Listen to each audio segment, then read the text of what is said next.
नमस्कार। समस्तीपुर पटोरी प्रखंड के राम जानकी मंदिर परिसर गोड़गामा में श्रीमद् भागवत साप्ताहिक ज्ञान कथा जैसे ही शुरू हुआ, समस्त भक्त झूम उठे तथा पूरा गोड़गामा भक्तिमय हो गया। चारों तरफ हरे कृष्णा हरे रामा से गूंजता रहा आसपास का इलाका। कथा वक्ता ने बताया कि श्रीमद् भागवत गीता की महिमा से रंजीत शर्मा से राघव चैतन्य दास बना। जैसे भगवान कृष्ण ने अपने भक्त अर्जुन को भागवत गीता का उपदेश दिया, जिससे अर्जुन को दिव्य दृष्टि दिव्य गुण प्राप्त हुआ। इस परम पथ का अनुसरण करने वालों में दिव्य गुण उत्पन्न होता है। जो व्यक्ति शरीर, आत्मा तथा इसमें पड़े परमात्मा के अंतर को समझ लेता है, उसे इस भौतिक जगत में मोक्ष प्राप्त होता है। धन्यवाद। समस्तीपुर संवाददाता बदरुज्जमान सारी की रिपोर्ट।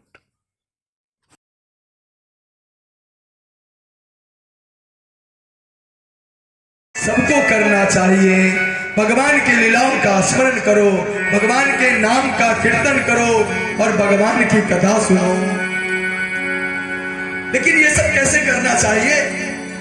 परीक्षित महाराज ने पूछा कि भगवान का ध्यान कैसे करना चाहिए, स्मरण कैसे करना चाहिए? सुखदेव गोस्वामी कहते हैं, जितासनो जित श्वासो जित संगो जितेन्द्रियः अस्तुले भगवतो रूपे मनः संधारयद्भिया। हम लोग हमारे देश में, विदेश में सभी जगह चलता है, उसी का कॉपी देश में भी चल रहा है। ध्यान को बहुत सरल बना दिया गया, लेकिन ध्यान इतना सरल नहीं है।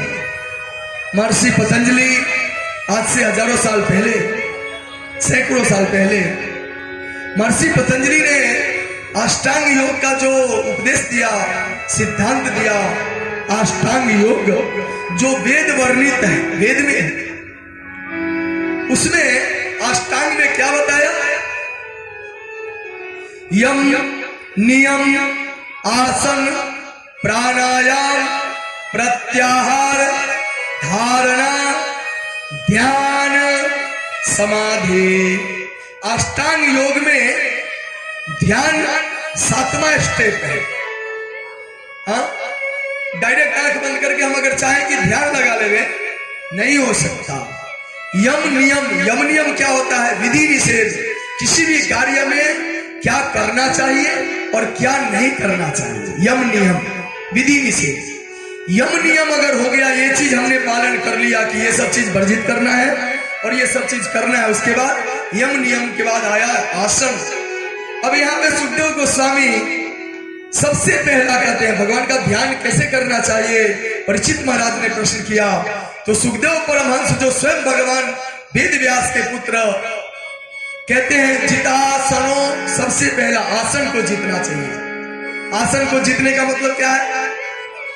जो माता जी लोग पहले से आके बैठे हैं, अब आप लोग को कैसा लग रहा है थोड़ा बताइए, तब मैं बताऊंगा आसन का जीतना क्या होता है। आप प्रभु जी बहुत कुछ जीते हुए हैं, क्योंकि आप जिस अवस्था में बैठते हैं तो लगता है कि आपने बहुत साधना किया हुआ है, लेकिन मैं भी हिलता डोलता रहता हूं। क्यों? मेरा दुखता है इधर। क्यों? आसन सिद्ध नहीं हुआ है, आसन को जीत नहीं पाया। यम नियम, आसन, प्राणायाम, प्रत्याहार, धारणा, तब ध्यान। ध्यान 7वें अवस्था में आएगा। ये सब स्टेप एक एक क्लास ऊपर जाते जाते तब जाकर के हम ध्यान कर सकते भगवान को।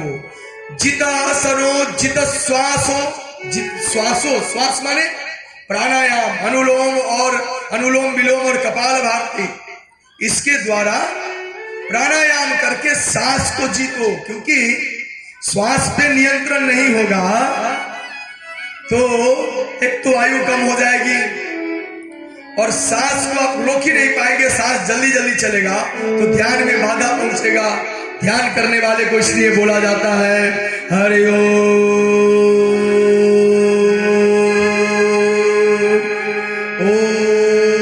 उच्चारण करो। क्यों? उससे क्या होता है? सांस लंबा लेने में प्रैक्टिस होता है। इसलिए सभी को छोटा मोटा प्राणायाम करना चाहिए, 2-5 मिनट प्रैक्टिस करना चाहिए। जैसा होता है करते करते आप देखेंगे आपका श्वास लंबा होने लगेगा। और सांस पे ही आस है, यह जीवन सांस पे टिका हुआ है। सांस जितना लंबा हो जाएगा जीवन उतना लंबा हो जाएगा। इसलिए सांस को खर्च कम करना चाहिए।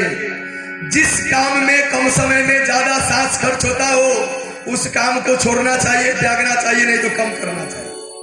हाँ, बुद्धिमान लोग सब है, आप लोग समझे हमारा इशारा को। श्वास को जीतो, सांस पे ही ये आस है, ये जीवन टिका हुआ है। सुखदेव गोस्वामी कहते हैं जितासनो जित श्वासो जित संगो जितेंद्रिय जित संगो। अभी थोड़ी देर पहले हम चर्चा कर रहे थे, संग को जीतो, अच्छा संग करो। अच्छे लोगों का संग करेंगे तो आपके जीवन में अच्छा होगा। लेकिन आप जुएरी का संग करेंगे, नशेरी का संग करेंगे, आप बेविचारी का संग करेंगे, आप दुराचारी का संग करेंगे, आपके जीवन में उसका कुछ न कुछ जरूर से आएगा। और अगर साधु संग करेंगे तो क्या होगा? रंजीत शर्मा राघव चैतन्य दास हो जाता।